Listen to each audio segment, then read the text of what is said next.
दोस्तों, आज मैं आप लोगों को सुनाने जा रहा हूँ एक किसान की दुख भरी कहानी। किसी गांव में एक किसान रहता था। इस संसार में वह बहुत ही गरीब था।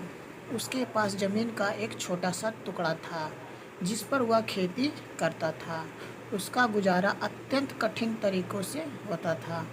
एक दिन सूरज की गर्मी चरम सीमा पर थी, परंतु किसान हमेशा की तरह खेत में काम कर रहा था। पसीने से लथपथ किसान बुआई के लिए खेत जोत रहा था। इसी बीच खेत में खुदाई करते समय जमीन से एक बड़ा सा लकड़ी का बक्सा मिला। किसान ने सावधानी पूर्वक बक्से को निकाला। पहले तो उसके समझ में नहीं आया कि बक्से में क्या करें। आखिर उसने बक्से को खेत से बाहर रख दिया। उसे साफ करके जो रोटियां वह घर से लाया था वह बक्से में रख दी थी। अपने काम में जुट गया। दोपहर को जब वह खाने के लिए रोटियां निकालने के लिए बक्से के पास गया तो हैरान रह गया। उसमें रोटियां ही रोटियां भरी हुई थी।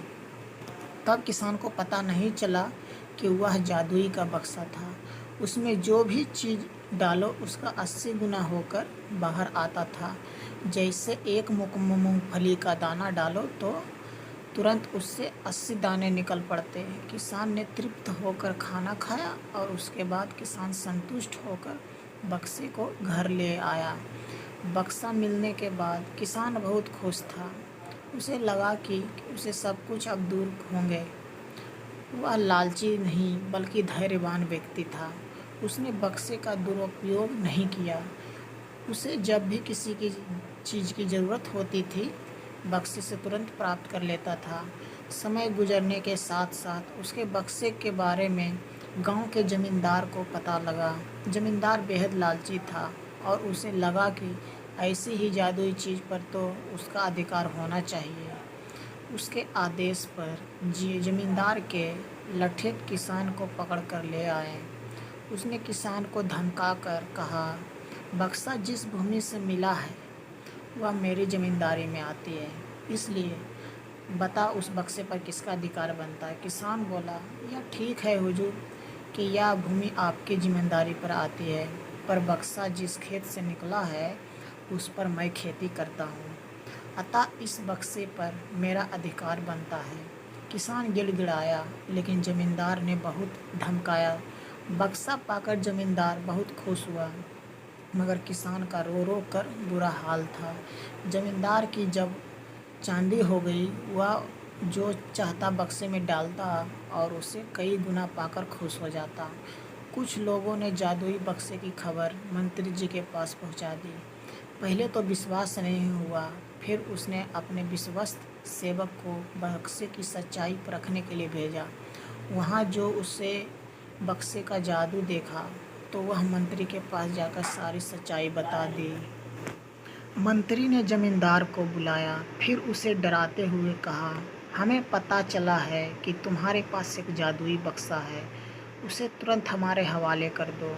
इसी जादुई बक्से को हाथ से निकालते हुए देखकर जमींदार की हालत खराब होने लगी। उसने मंत्री जी से बहुत विनती की, पर मंत्री नहीं माना। बक्सा पाकर मंत्री मतवाला हो गया। विरोधियों को यह अच्छा मौका मिल गया। उन्होंने बक्से के साथ साथ मंत्री के निकम्मेपन की खबर राजा तक पहुंचा दी। बक्से की बात सुनकर राजा अधीर हो उठा। वह अपने सेनापति के साथ मंत्री के घर पहुंचा। उसने कहा, देश की सारी जमीन राजा की होती है, इसलिए जादुई बक्से पर भी उसी का हक है। मंत्री ने बिना देरी किए बक्सा राजा को दे दिया। जादुई बक्से को पाकर राजा प्रसन्न हो गया। सबसे पहले राजा ने जादुई बक्से की मदद से अपनी खजाने की वृद्धि की। फिर राजा को उस बक्से की सुरक्षा लेकर चिंता हुई। राजा हर कीमत पर उस बक्से को अपने साथ रखना चाहता था। राजा ने सोचा कि इस पर रहस्य ज्ञात करना चाहिए कि आखिर बक्से में क्या है। यह जानने के लिए राजा उसमें प्रवेश कर बैठा। जब बाहर निकला तो उसके पीछे पीछे 80 राजा बाहर निकले। असली राजा का कुछ पता नहीं चलता था। वे राज सिंहासन में कब्जा करने के लिए एक दूसरे से लड़ने लगे। यह जानकर किसान को बेहद दुख हुआ और वह अपने आप को कोसने लगा कि कितना अच्छा होता मैं बक्से को ज़मीन में